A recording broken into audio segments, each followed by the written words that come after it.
Meu nome é Leda Souza, tenho 48 anos, sou empresária. A minha vida era uma vida de derrota, de humilhação. O meu nome era sujo, né? A minha vida totalmente humilhada. Eu morava de aluguel na época, então a minha vida, o dinheiro que eu ganhava não supria as minhas necessidades, né? E tudo que eu fazia, nada ia para frente, né? Eu não parava em emprego nenhum. Tudo que eu conquistava, eu perdia. E chegando a um ponto de eu estar devendo 3 meses de aluguel. E nessa situação, o que aconteceu? Eu achando que ia me ajudar, fui cair na mão de agiotagem. Por quê? Porque eu precisava pagar esse aluguel e eu não tinha saída porque eu ia ser despejada. Então eu falei, não, eu preciso desse dinheiro, eu vou pegar e depois eu vejo como pagar. Só que naquele momento resolveu aquela situação. Só que depois eu fui ameaçada de morte.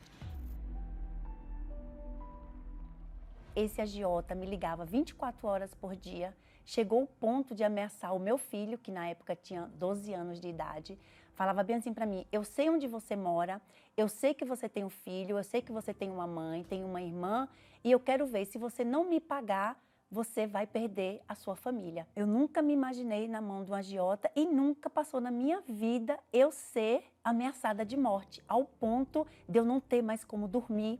Quando eu fechava meus olhos, eu via aquele homem na minha porta me cobrando, com arma na minha cabeça. Então aquilo ali foi muito, muito humilhante na minha vida. E aí eu falei, puxa vida, o que eu vou fazer? Toda vez, todo mês, pagava os juros do agiota e ficava devendo aquela dívida. Pagava mês que vem, pagava os juros do agiota e ficava com aquela dívida. Foi num ponto que eu tive que dar o meu carro para o agiota. Eu, às vezes, o que acontecia? Eu me envolvia também com negócios ilícitos para poder ganhar dinheiro mais fácil, né? Para poder eu me sair, porque eu já tinha perdido o meu carro. Então eu falei, não, o carro agora eu me livrei porque o agiota levou. Então agora eu vou fazer o quê? Se o dinheiro que estava não estava dando. E na amizade, no trabalho, eu comecei a fazer negócios ilícitos. Falsificar documentos, né? Você pegar valores.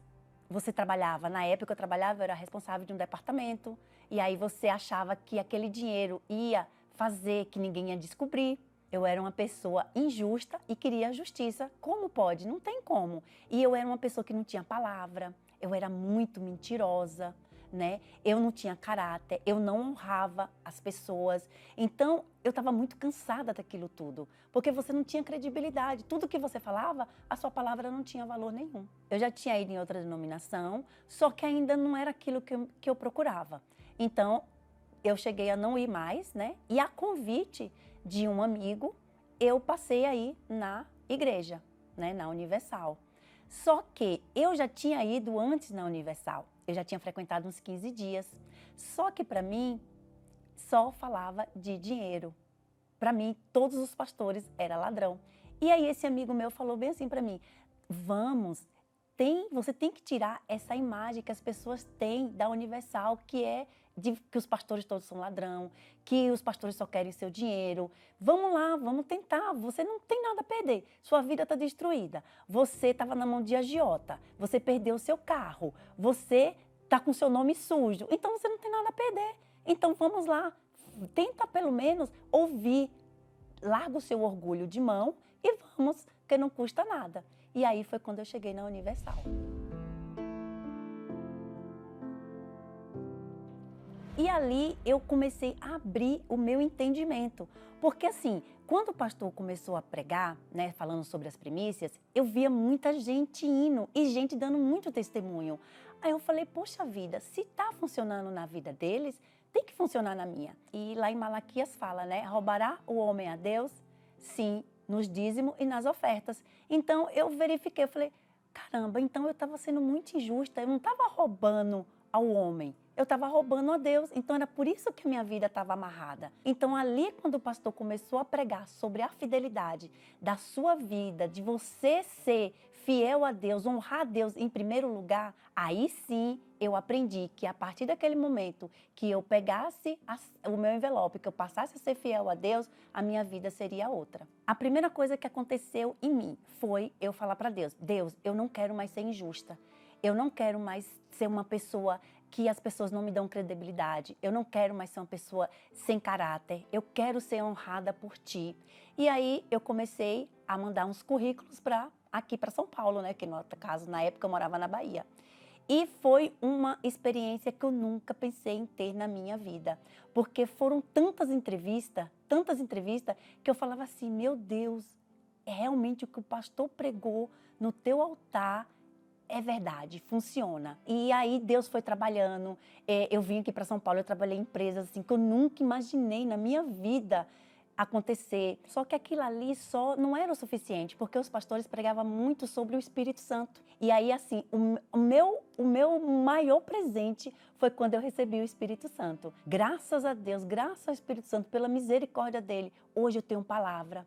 Hoje eu sou honrada. Eu já cheguei a fazer provas com Deus.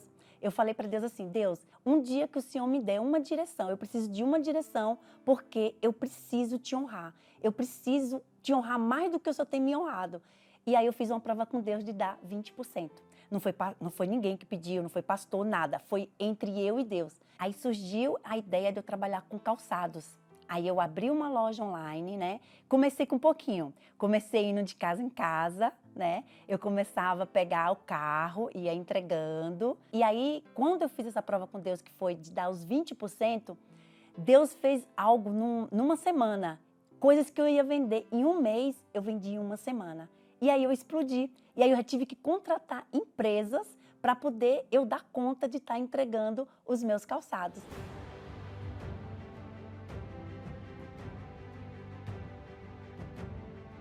A minha loja online, hoje, ela já entrega em todo o Brasil. Eu tenho clientes até no exterior. O meu esposo, ele tem a loja dele, que a gente está assim arrebentando para a honra e glória do Senhor Jesus. Eu tenho um casamento abençoado. A gente comprou o nosso apartamento para quem morou 48 anos, que eu digo assim, eu tenho 48 anos. E hoje eu ter a minha casa própria é glorioso. Hoje eu falo para Deus assim, eu não quero nada para mim, nada. Porque tudo que Deus tem me honrado, tem colocado Ele em primeiro lugar, é para eu levar a palavra dEle, através, né, da minha vida, ganhar almas para o reino dEle.